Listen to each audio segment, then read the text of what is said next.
Why we want to PostNup is so we can have clarity, the inheritance, any increase in the value of the inheritance.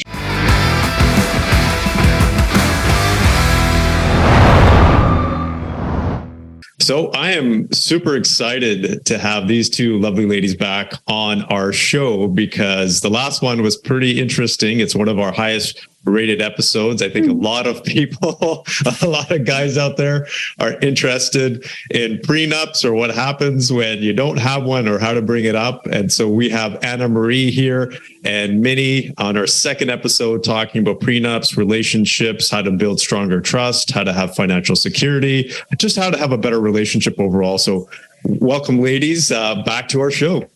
Thank you. Yeah. So Anna Marie, just maybe if you can give a quick 60-second summary of who you are, what you do for someone who may not have listened to the previous episode that we did.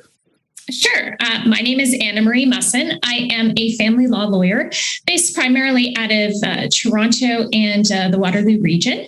And my practice is really helping high net worth individuals and professionals, not only in divorce, but in helping them with prenups and postnups like we're talking about today. Okay, awesome. And Minnie, how about yourself? Hi, thank you for having me, Purdeep. I'm Minni Sharma. I'm a registered psychotherapist. So I do a lot of couples counseling, and I also help out with divorce as a family professional. So I help couples or parents communicate, draft parenting plans. And of course, I do the couples counseling, which is much more preventative. And so I'm really excited to be here today because I think the theme is how do we prevent divorce instead of encourage it. Yeah, so I think you two wonderful ladies make a powerful duo. You have someone on the legal side and someone on the emotional side, the psychology aspect of it. And between the two of you, I'm sure you've seen a lot. So we're going to have a really great conversation around the conversation about financial security, prenups, but mainly around the postnuptial side. We're going to talk about what happens when you get into a relationship, not having an agreement in place, and then possibly thinking about it, maybe not having the guts to bring it up, but thinking about it, or not even knowing that you have a need to have one. And so this is where I'm going to lead on you, Anna Marie, to talk about, okay, what should people be looking for? What should guys look for in terms of why they need a postnup? Well, I think first of all, it's very interesting to me, but a lot of people don't even realize that there is such a thing as a postnup. And so what it essentially is it's basically practically identical document to the prenup agreement. It's just signed after you're married or at some point during the course of your marriage or even cohabitation, because I don't want to leave out couples who are cohabitating. You can also do a postnup in a cohabitation format as well. And so a lot of people don't realize that. They think that if they haven't signed this agreement before they got married, then the ship has sailed and there's nothing they can do. That's not necessarily the case. And so when we're really sort of counseling clients or being a little bit on our educational tour on who needs a postnup, some sort of common threads and common themes we see on the divorce side of things, I thought would be very helpful because I'm helping couples who are getting divorced and some of the unfair situations they're dealing with. That wouldn't it be a great idea to teach people who are either getting married or are in a happy relationship what some of those pitfalls might look like? So when they're doing their financial planning and they're doing looking towards their future goals, we can help them avoid some of these landmines if possible. So that's really sort of some of the idea about postnups and ways you can use it as another tool in your financial toolkit, not only to help you reach your financial goals, but your partner's or your spouse's financial goals.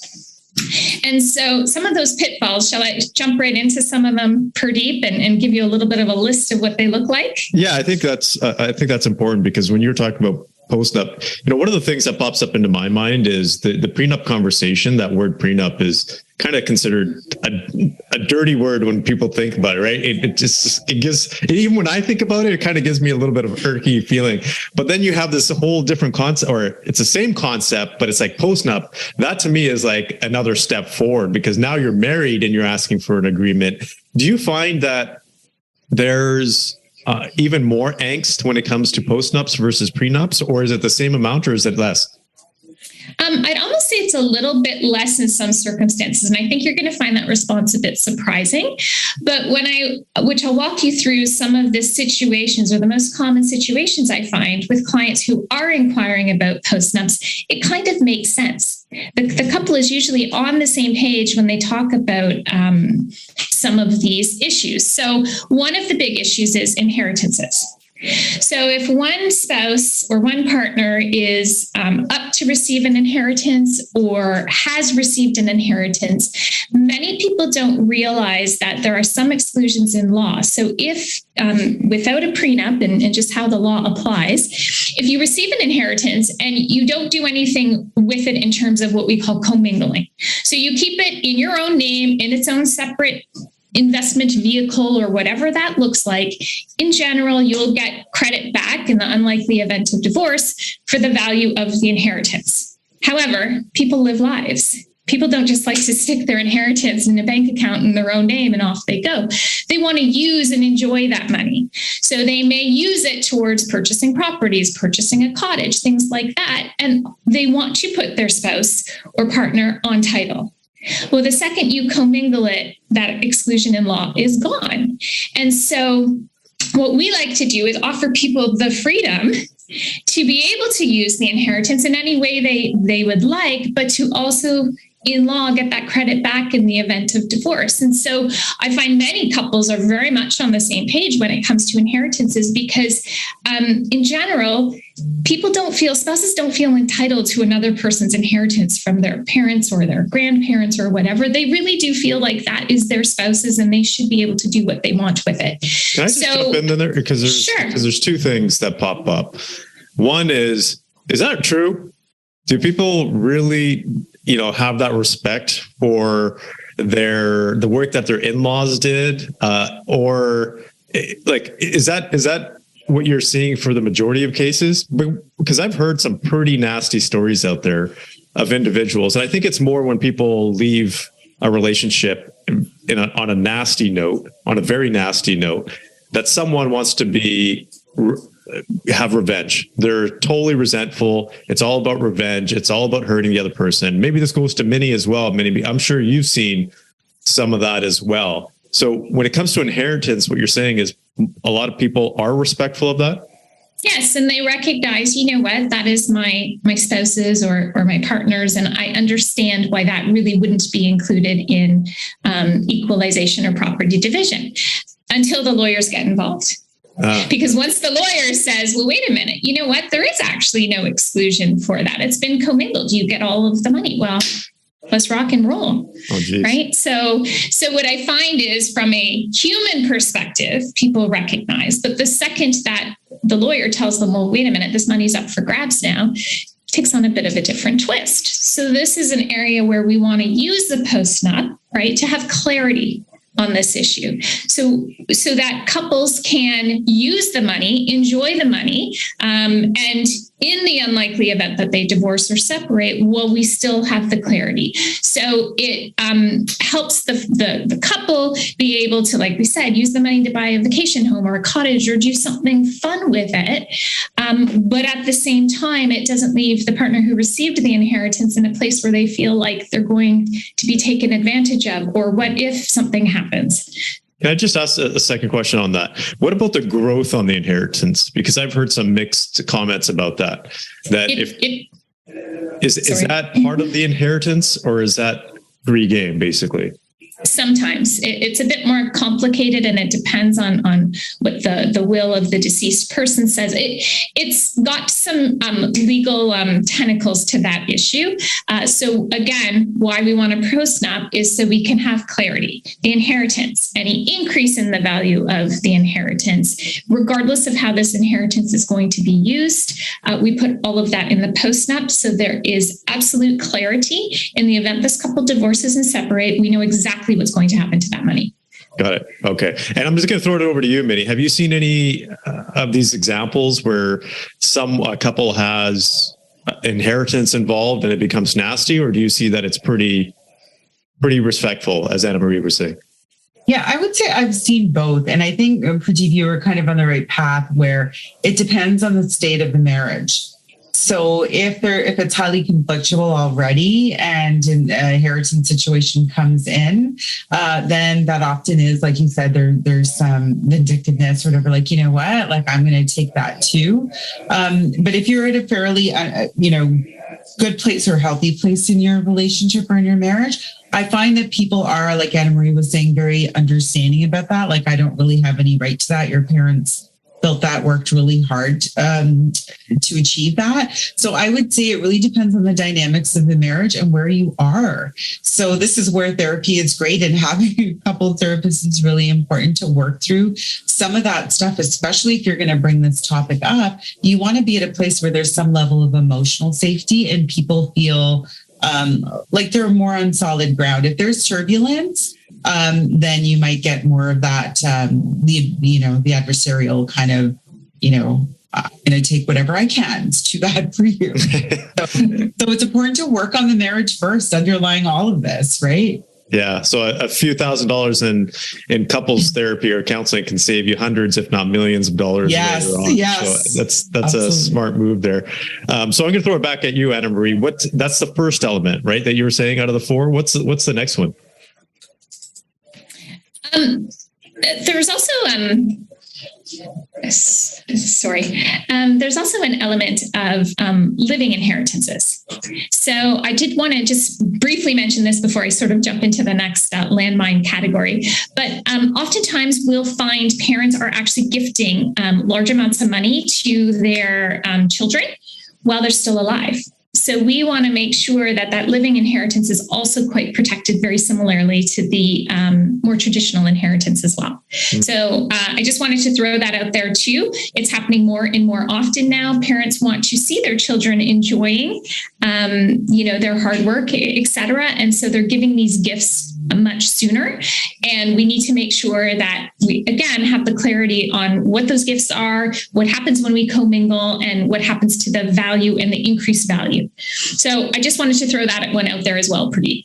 Yeah, that's important. That's something that we have structured in our family, because when my dad passed away, that's one of the things that we took a look at in terms of the properties. And it was more from a tax perspective as well. Not just the inheritance part, but the tax part. But that's one of the things that I remember our lawyer saying is that, and I didn't fully understand it, I think maybe because of the timing.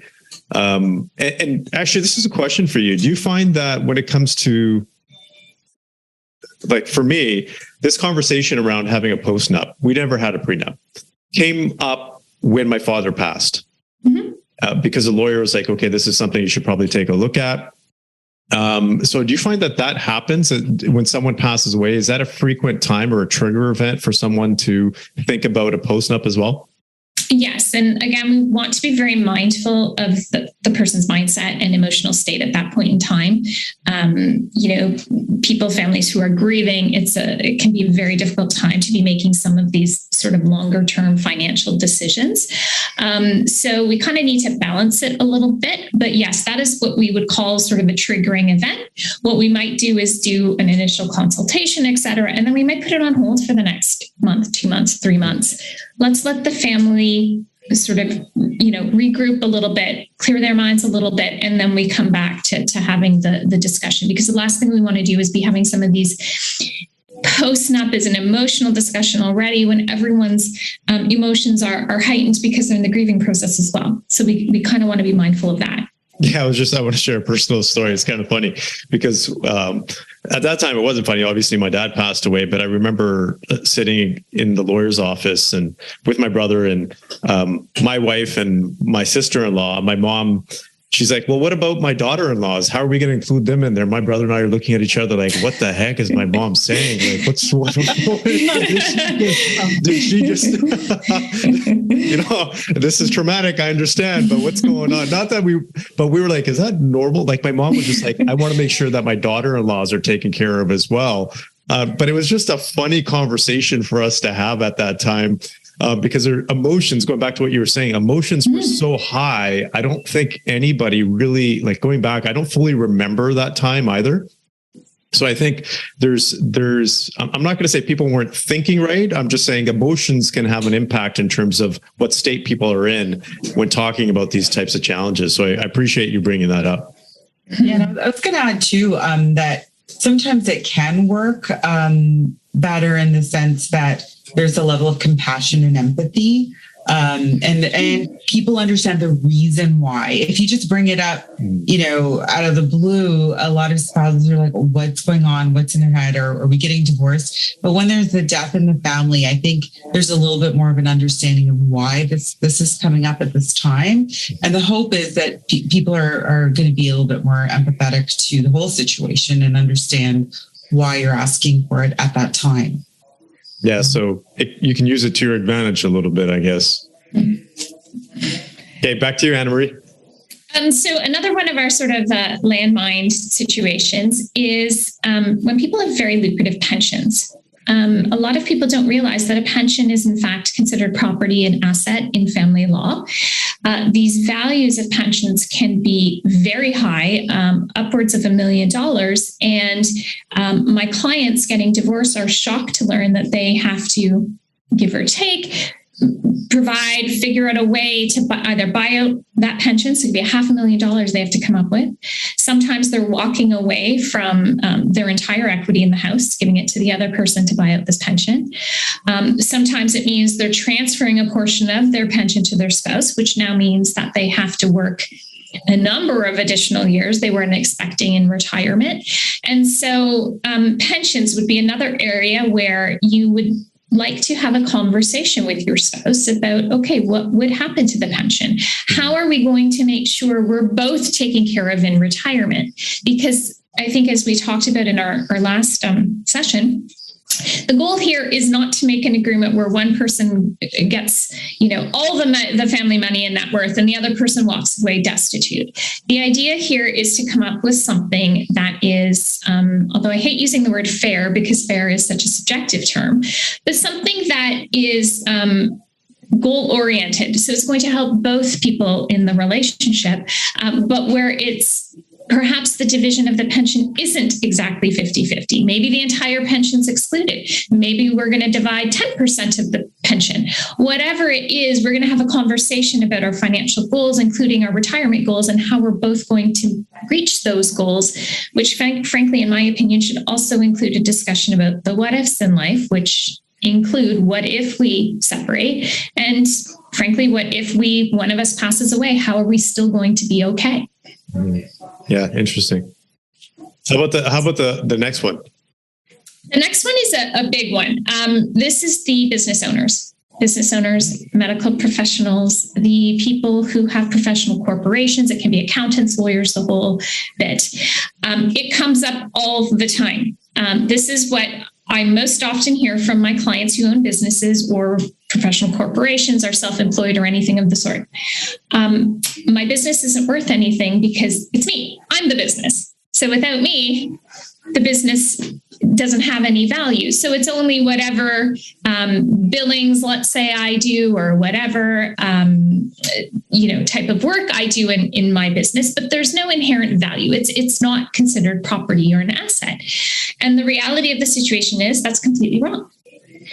These businesses have a lot of value. And I can tell you, I had a person on the other side of one of my recent cases told my client, who was the wife, no, my business doesn't have any value. We're just going to divide the house and off we go. Well, lo and behold, we start doing a little bit of diving into what the value of this business looks like. And it's a $2 million business. So my client, the wife, and her spouse, were sort of under the impression that this business wasn't worth much. Well, I get the joy of telling my client, well, wait a minute. No, you have $1 million interest in this business. And so a few of the issues we have when dividing businesses up is, okay, how is he going to pay my client that $1 million, right? How are you going to fund that in a business? Is the business going to take on loans to pay it out? Does the business have to sell assets to pay it out? So there's all sorts of really important discussions that business owners need to have. But from my perspective, a marriage contract is critical for any type of business owner, because having to come up with and divide half the value of your business on divorce, separation, it can have catastrophic results for the business. And so, again, we talk about having these agreements in place where we want something that's fair, that's going to help both of them reach their goals. But at the same time, where we've protected the business, especially critical if you have partners in a business, because they will want to know, okay, what would happen in the what if scenarios? What if one of the partners divorces? Can this business continue on? How would that portion be funded, et cetera? So it's one of the big ones. And from my perspective, if you are starting a business, if you have a business, it's an absolute must. Yeah, it's really interesting because I've seen businesses fall apart and be crippled as a result of this. It's simple. If a business has to fork out half of its assets, for example, that would wipe out 95% of businesses right there when we're talking about small, medium, or private enterprises owned by an individual. It's interesting because we do business valuations. And sometimes when we do business valuations, it's based on because a couple is getting separated. So when you say this particular example that was valuated at whatever amount, was that based on a business valuation or was that based on just looking at the financials? We would always do a business valuation in most cases. We take a look at the financial statements of the business first to see, okay, does this make sense? Because as you know, business valuations are very expensive. They're time consuming. So we want to be mindful that if we are going to go down that path, that there's going to be a real reason to do it. Another great reason why you want to include businesses in a marriage or post-nup contract is because maybe that's another area where we're going to decide how are we going to value this business in the event of divorce. Maybe we're not going to do a full business valuation. Maybe we're going to take a look at the last 3 years retained earnings. Maybe we're going to come up with a different formula where it's still going to make sense. It's still going to result in some form of property division, but it's not going to cripple the company. And the reality is it's not good for the family to cripple the company. We call it killing the golden goose. Well, we don't want to kill the business that's supporting this family and is going to be supporting this family for the next 30 years, et cetera. So we really have to balance between there's a fairness to the division of property, plus the idea of, okay, this business has to generate ongoing income for this family for the next 30 years. Yeah, that's interesting. I'm going to throw this over to Minnie, because I can see this being contentious, because I've heard this, having worked with hundreds of men, and this coming up quite often is men have this feeling of entitlement when it comes to their business because they are the ones that built it. Even if their wife has been the one that's taking care of the kids, the home, or whatever it is, and some of the wives are out there working and have their own careers, there's this feeling of, I sacrificed, I was the one staying up late, working long hours, working my butt off, not having a life to build this business because I was doing this for you. I was doing this for your Gucci bags, for your vacations, which you loved. And in one tone, I'm saying this because this is common, very common. Mm-hmm. One tone, you're saying, oh, don't work so hard. But on the other tone, you're like, oh, it'd be nice to have this ring or have this vacation. And now you're saying, you're entitled to half of it. I see a lot of resentment on a guy's part from this perspective. So, Minnie, what have you come across that situation? Oh, yeah. I hear it all the time. In particular, when I'm doing a parenting plan and, that's when it comes up because I'm working with the parents, I'm working with them, but the resentment around the financial piece trickles into, the issues with the kids because they're both very highly sensitive topics, right? when you're going through a breakup of a marriage. So, the way I kind of put it, and I don't know, sometimes this is helpful for men, is you kind of, and I'm coming from the children's perspective in this particular scenario, where, kind of say, like, think of it this way. We want your kids to be happy at moms and happy at dads, right? So if you look at it from their perspective, you want kind of an equal lifestyle, right? As much as you can. So you're not really just, dishing over money to her and you work so hard for it. You're trying to create a lifestyle for your children. Now, this isn't a divorce situation, right? So kind of having that mindset of taking care of your family, whether your marriage is intact or not, there's more than just you and your spouse, right? So in that particular situation. Now, if they don't have children, that's a little bit different in terms of how they might view it. But again, can we put a value to women's work, right, inside the home? Like, to me personally, I find it invaluable because you're raising the next generation. Not to say that both parents didn't contribute, but it is, it can be, I'm not saying it's always a sacrifice for women to give up their careers often, because it makes sense, right? And not financially, they could totally afford a nanny and put them in private school, but maybe their values are a little bit different and they find that that's an important decision that they both make. So it really depends on the situation, but I find kind of coming at it with, we want to create two households, or to make sure that everybody's taken care of, especially the children, so they're not feeling like, I don't want to go to mom, she lives in a basement apartment and dad lives in a mansion. That's not going to be good for the kids. So if you come at it from a more psychological perspective on what's best for the whole family and the children, that often does help. It doesn't, take away all the resentment, but it's an easier pill to swallow, in my view, when I see clients. I think that's a great way to put it, because lifestyle for the kids is important. And for, we're talking from a guy's perspective, this obviously happens on the other side as well. There's a lot of women who are extremely successful, and men, in relationships where men may be just as successful or maybe not. There's a lot more stay-at-home dads these days. So it applies to both sides here.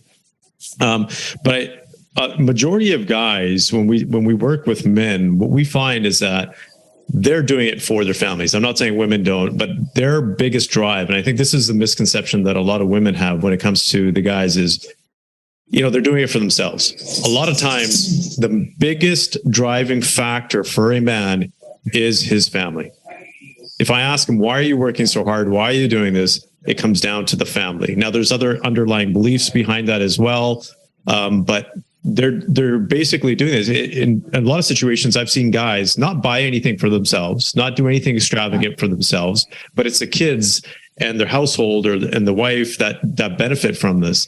I think what you just talked about there is a great way to approach the conversation, is to say you want your kids to continue to have a great lifestyle. Whatever you feel about your spouse, that's a different story. But at least your kids will have that. Why I say this, because I think this is the most contentious topic when it comes to a PostNup, because majority of our audience they're entrepreneurs, they're business oriented. And so the business is a sticking factor. I see this not only when, let's just say they're talking about a PostNup, but even when things aren't going well in a relationship, we see the business suffer. We see the business struggle. We see guys, I've worked with guys that have had massive potential in their business, but they're like, the heck's the point? Because if I'm going to work my butt off and go home to a crappy relationship, there's no point in me even doing it. So I've seen guys also, and I think they've had more than enough money coming out of the separation. The business was split, and the business still had potential to be successful because there's millions of dollars of sitting there and in retained earnings or sitting in the bank, but they've just let it fall apart.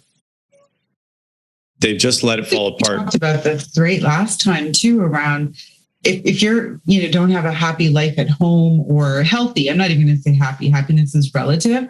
That trickles over to all other areas of your life for sure. So having that solid foundation, and although I say, couples counseling, it's really important to establish that. Coming in as an individual to deal with your own stuff of, why do I have these patterns? Why do I get angry about this? And why does this keep happening between my spouse and I? It's like the same dance and nothing's changing. to be able to, and that's insanity, right? We do the same thing over and over again and we expect something different. Well, welcome to marriage, right? So learning how to break the insanity, learning how to change the dance, even as an individual, to come in and speak to someone. And I would recommend speaking to someone who has a little bit of knowledge of family law, like is familiar with it, and it's not foreign to them, just so they know kind of what the fears are and kind of, what might happen. But working through your own stuff, your own communication skills, honing that so that you can have a better relationship at home is so important. Like you said, Purdeep, a couple of $1,000s compared to a couple of 100,000 or millions, so worth it. And then you're just a better person for it, right? Period. Yeah, I think the thing is, it's like insurance. You don't think you need it, but when you do need it, you're like, oh shoot, I should have doubled up on that. I should have. And nobody teaches us this stuff, right? Like you can go to school and get a business degree. I hear they don't teach much there either, but nobody teaches us life skills, communication skills. So it doesn't matter what age you are and what stage of life you're at, we could all learn how to communicate better and how to heal some of our own trauma or our own patterns of behavior, right? So it all goes hand in hand. You can't do one without the other, really, and function in life successsly, right? Great point there, because I think even through my journey in our relationship, my wife doesn't like me talking about it too much, but we've spent a lot of time doing some self-reflection and healing on both sides. And what we realized was, and I've been doing this for a very long time, my wife more recently, is that our parents sometimes F us up. Their relationship, their dysfunction is what we carry on with us. And when we see our spouses reacting a certain way, or our spouse, I should say, hopefully you don't have spouses. When we see our spouse behaving a certain way, there's a reason for it. And most likely that reason does stem from some kind of childhood belief system that was developed or trauma or whatever it may be.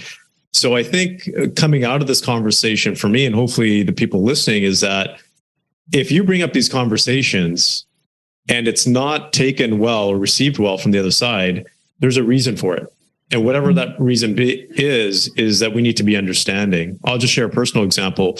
When we did, and I might have shared this before, when we found out that my wife was pregnant, one of the first things I wanted to do was insurance and a will, because I didn't have one. And I was like, okay, I was kind of lazy. And then that's when we did it. And when we were sitting in the lawyer's office, the lawyer was saying, okay, if one person dies, what happens to the assets? And I was like, yeah, obviously it goes to my wife. And then he's asking her and she's like, oh, okay, well, how about I said, I wanted to go to the kids.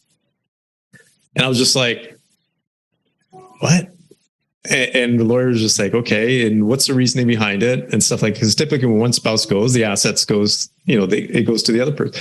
It's because in her mind, and this is what happened to her was, well, what if we get divorced, you get remarried, you have your own kids, and you don't take care of our kids? And I'm sitting there scratching my head thinking, what the heck just happened here?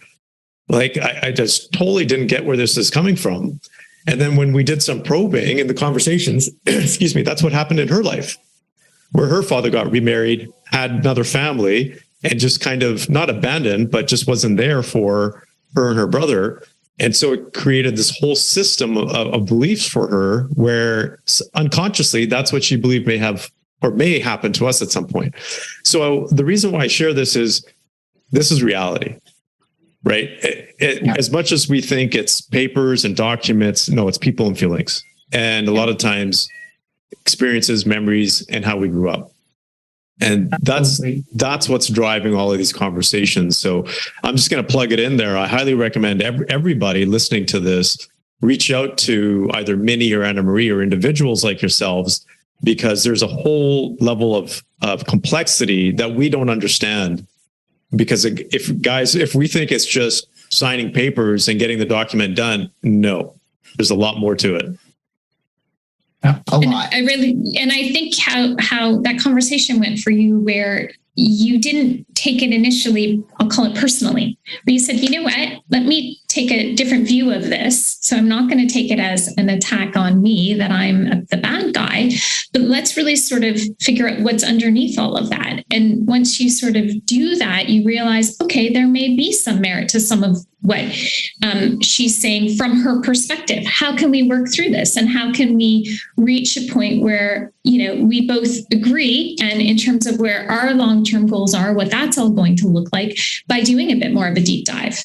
Yeah, I have to be honest. I did take it personally at the beginning because and here's something that's also very important to guys out there is character.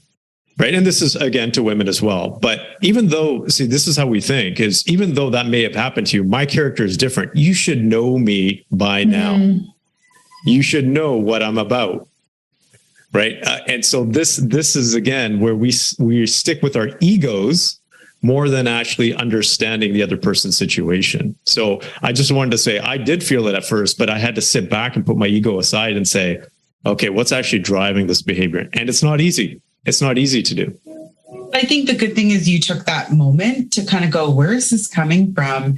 And then realize that was her lived experience. That was reality for her. This wasn't something she's just making up or heard, in movies. And sometimes we hear stories from our friends, right? Well, this happened to a friend of mine. Somebody told me about this. And this is so, of course you're going to take it personally at first, because in that moment, that's what you're hearing is you're insulting my character. Like, I'm not like that. Or where's this coming from? And then when you reflect on it, it makes more sense and again, this is where it's important to have those conversations or discussions about, where's this coming for you? What was your history? What was your lived experience? And the same thing with both spouses, right? They're coming from, it could have been the opposite for the other person, where their mom took all their dad's money, got remarried, lived a great life, and never had to work again because she's had spousal support for the rest of her life. I've seen that too, right? So we're really all coming from our history, and you're right, our core beliefs, and they're not always true, but we believe them to be true. So exploring that with a therapist, with your, journaling, kind of figuring out where am I coming from here is so important. But you took the moment to do that, Purdeep, and I think that is key for people to do that, to reflect. Well, I think we all need to do that. I have to do that every single day. We all do. I was going to say, sorry, the other lesson that I take from your story is, being in the shoes of your wife, one idea or option is to offer some of these reasons why before you make the ask. And so we talked about that last time, and we talk about that too when, asking your spouse or partner for a PostNup agreement, starting with the whys. So let's start with explaining why this is something that you'd like to investigate, why you'd like to have this open dialogue about it, why you think this might be a good option for the two of you.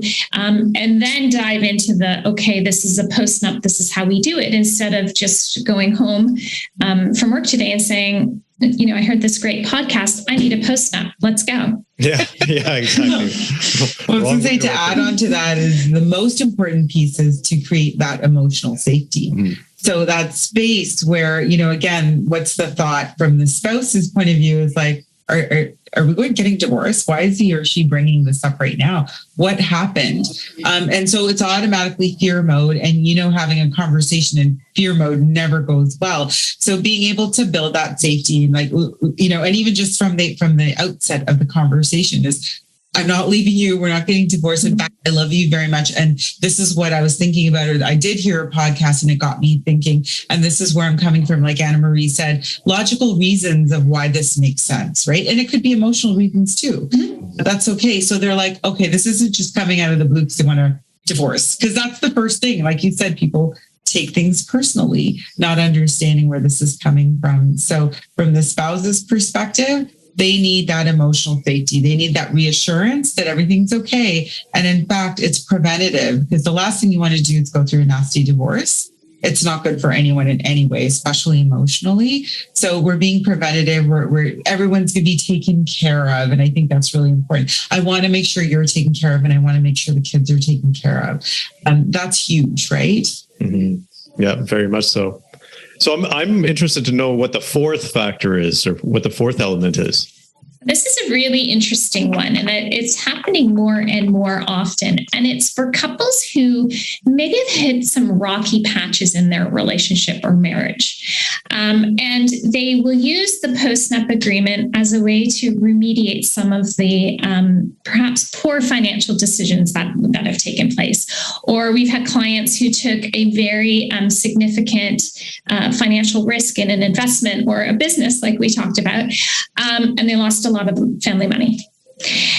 And so a lot of the trust is now lost between the couple. And one of the things they do is they will sit down and they will put together a PostNup agreement that really addresses and deals with some of these financial issues that had happened in the past, ways to sort of rectify it in the future, insofar as, okay, how are we going to get our family net worth back on track, or how are we going to start reaching some of our financial goals after this misstep or mistake, really using it as a learning opportunity to move forward. But because so much trust has been lost with their spouse or partner, they will come to us and we'll put together a PostNup agreement that will address some of these issues. So we use it as almost a rebuilding tool, which I thought is a very unique use for PostNup, and probably one most people don't think about when they're sort of in that rocky stage. Yeah, I find that one really interesting because I didn't even think about that. That is totally, I think it's a really cool use of it, because we do see that, especially with entrepreneurial individuals, whether that's men, and that involves taking risk. That's inherent in being an entrepreneur as a business owner. So, and I'm going to share a personal example here. When I first got married, and I think it was a year into it or 2 years into it, what had happened was, I think it was at 24 years old, I had built a house. It was a business venture, and we didn't do something the way it should have been done, although we had done it the right way. We just didn't file the proper paperwork. What ended up happening was we were in like a 10-year legal battle with CRA. And that was far before my wife came around. So I was 24 years old when this happened. And then I got married at 30 and then went through bigger legal battles and ultimately went to court because we thought we were in the right and we had a great chance of winning. And we lost. And I don't want to get into it, but here's what I learned. Excuse me. Don't get into a legal fight with CRA because the rules are so loose that it's easy for it to, you can say, lean towards the CRA side. And it's kind of designed that way. And it's really interesting. So what had happened, though, my wife was pissed, A, because I had to fork out a certain amount of money, and B, she also lost some trust because she's like, well, you had to pay this much money. Can you even deal with business? Can you even make proper investments? Can you even do this properly? And part of that was also she was being fed that from her side of the family as well. And I was sitting there thinking, like, what the heck? You know, I was 24 years old when I started this venture. There was some inherent risk in it. I was younger. I wasn't as mature. I learned a lot from it. And I made some great investments after that. But this one thing bit me in the butt after, and it caused so much, I can say, underlying mistrust in our relationship that perhaps maybe we should have done something like this at that time to address this challenge, because that challenge carried forward for a number of years. And again, we didn't really talk about it all the time, but when we did, you know, it really came up, I think, in one of the tough conversations we had. It was this one example. It was this one situation because of something I did when I was 24 years old. That was impacting not just our financial situation, but our marriage. So kudos to you on that note, because I think for those, couples, individuals that are struggling with trust, this might be based on finances or a failed business venture or whatever it may be. This could be one great tool to use. Absolutely. And can I also add in now another aspect that we see where couples who are struggling or have hit some rocky patches in their marriage, ways they shouldn't use the PostNup. And so one common thing that we've actually seen is a couple who is dealing with issues of infidelity and affairs. Sometimes what we'll see is the one person will say, okay, we'll give it another shot. We'll give it a try in this relationship, but only if you signed this post-nup agreement, which basically almost put some form of financial penalty or punishment on the other person for the infidelity or having the affair. A lot of times, and I'll use I'll say men are oftentimes asked to sign these agreements, and I really, really strongly encourage them not to do that. There are a number of reasons why, but usually signing into those agreements, it's not a fair or reasonable financial settlement, even from a legal perspective. But B, and I would sort of turn more to Minnie on this, there's a much better way emotionally to deal with the trust lost during affairs, the trust lost during infidelity, than going to two lawyers to put together this agreement, which is quite unfair. And frankly, if it's a very unfair agreement, it's unlikely going to be upheld anyway if it's ever challenged. And so it's really sort of making this agreement, using it almost as a punitive measure to spouses who have found themselves in a situation of infidelity. And the reality of the situation is it doesn't fix the relationship. Having the man sign this agreement saying, I'll pay you I'll give you everything if I'm ever caught cheating again or something like that. It doesn't help the couple get back on track. It doesn't make their marriage stronger. And ultimately, the reality of the situation is it usually takes a couple of years, but they're back in my office getting a divorce. It just doesn't work. Yeah, I was going to mention, Purdeep, like in your last scenario, we were talking about that. The biggest thing, in terms of a successful marriage, one of the biggest things that, John Gottman, who's kind of the guru of researching couples, is repair. So how do you repair a mistake? So doing a post-nup agreement in the last scenario that Purdeep was talking about might have helped repair the marriage, right? And by creating, again, that safety. But to your point, Anna Marie, that when you're making decisions out of fear or guilt, they're not sustainable. They're in that moment. You're absolutely right. So you can put anything on paper that still doesn't create safety for the spouse, right? So you have to work on that piece, building the trust, because money's money. Money's a concept. It doesn't repair anything. So when we talk about the word repair, it's so important to have that emotional repair and that trust built on all sides, instead of just creating a piece of paper, because that's all it is. Money is, again, a concept. It is tangible, but it doesn't take away the hurt or the pain or builds trust, right? Yeah, great point there, Minnie. Thank you so much. Because, what we're ultimately talking about here is going back to those 2 points, is trust and a safe space. That's where you have effective conversations and have effective agreements and get alignment. So I want to thank you too for, excuse me, something's going on with my voice here today, maybe because I've just been talking so much. But I want to thank you too for this, because I got extreme value from this. I'm sure people out there listening will as well. So Minnie, I'm going to ask you just quickly again, maybe you can share your contact information in terms of where people can find you if they need your help, which I highly recommend. My website is guidingjourneyswithanS.ca. So you can find all my information on there. You can email me or text me, or of course, leave a message. Again, that's guidingjourneyswithanS.ca. Thank you so much. And Anna Marie, where can people find you? Sure. mlawgroup.ca. You can check out our website, and we actually have a lot of resources about prenups. It's a very big portion of our firm's practice. So we devote a lot of time to trying to educate clients and potential clients on prenups, postnups, all sorts of interesting things. So there's articles, blogs, etc., for people to check out and learn a bit more. Awesome. Thank you. I know that we're going to get a ton of questions coming from this episode. So I encourage you, if you do have questions, please reach out to these lovely ladies, or reach out to us with your questions, because most likely we will have Anna Marie and Minnie back on here, because I can see this in terms of other topics that we'll be able to address here for you guys out there. So I want to thank you for tuning in, and we'll see you next time.